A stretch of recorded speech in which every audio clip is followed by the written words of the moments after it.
So what if a country's foreign policy wasn't about intervention, but about construction? Today, we're going to dive into Egypt's unique blueprint for regional stability, a strategy that's all about rebuilding its war-torn neighbors from the ground up.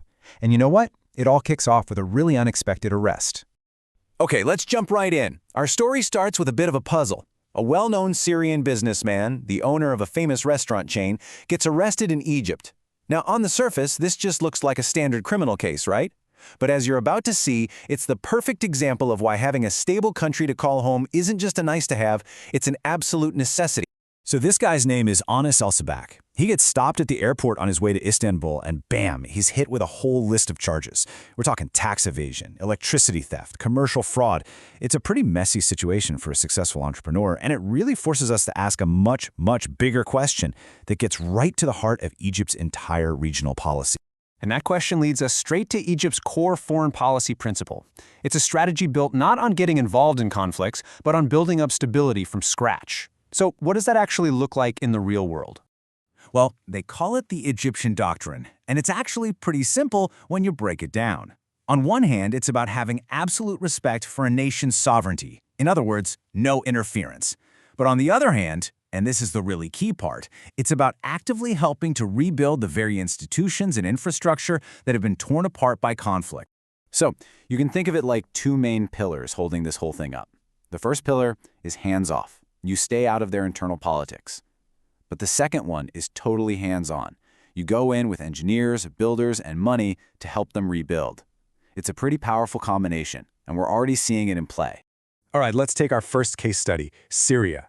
After years of just devastating war, the country is looking to rebuild, and it's turning to a very specific partner for help.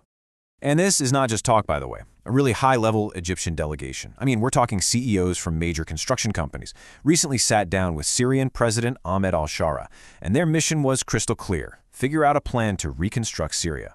And what the Syrian president said here is so telling. He doesn't just thank Egypt for being generous to refugees. He actually frames the massive task of rebuilding as an investment opportunity. And he makes it very clear: Egyptian companies, with all their expertise, should be the first ones in line. And look, this isn't just some vague handshake deal. They've pinpointed specific, critical sectors for this partnership. We are talking about the absolute foundations of a modern country. Infrastructure, roads and bridges, a reliable energy grid to power everything, manufacturing to create jobs, and even bringing back the tourism industry to get revenue flowing again.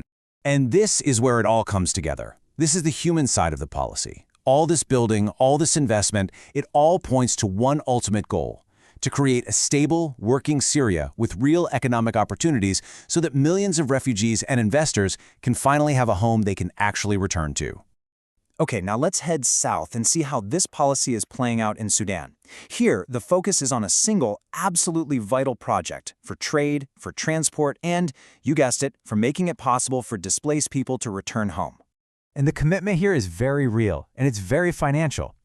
Egypt has put up a 400 million Egyptian pound grant specifically to fund the complete overhaul of the Wadi Halfa port on the Nile River in northern Sudan. The goals for this project are really multi-layered. On the economic side, a new and improved port means bigger ships and way more trade. But just as important is the human side. It creates a safer, easier way for people to travel, which opens the door for the voluntary return of Sudanese people who have been displaced by conflict. Okay, so we've seen the how this works in Syria and Sudan. Now let's pull the camera back a bit and look at the why. What's the grand vision here? What's the core philosophy that's driving this entire strategy of reconstruction? So the source material we're drawing on for this explainer points out what it sees as a major difference in how countries in the region are handling things. It presents Egypt's strategy as one that focuses on building up stability inside neighboring countries to create the conditions for a dignified return. The source then contrasts this with allegations made against other nations, like Turkey, concerning the deportation of refugees. This whole philosophy was summed up perfectly by Egyptian President Abdel Fattah el-Sisi. This one phrase says it all: the restoration of the state. It's not about picking sides in a fight, it's about rebuilding the very idea of a functioning nation. And you have to understand, this vision isn't just for Syria and Sudan. Restoring the state is a regional blueprint. We saw it in Libya, where Egyptian companies were on the ground helping rebuild cities like Derna after that catastrophic flood. It's a strategy that's also being applied in Somalia. The goal is the same everywhere. Build the foundation so that legitimate national leadership can actually take charge. So here's the bottom line. The whole strategy is based on the belief that real, long-term stability can only come from strong, legitimate national institutions. You know, a working government, a professional army, a solid economy. It is a total rejection of the idea that you can gain influence by backing different militias or armed groups. And all of this leaves us with one final big question to think about. This model of rebuilding nations is ambitious, for sure, and it's pretty unique. But as these massive projects go from being a plan on paper to an actual reality on the ground, what are the biggest political, economic, and security challenges they're going to face? That's really the key thing to watch moving forward. Thanks for joining us.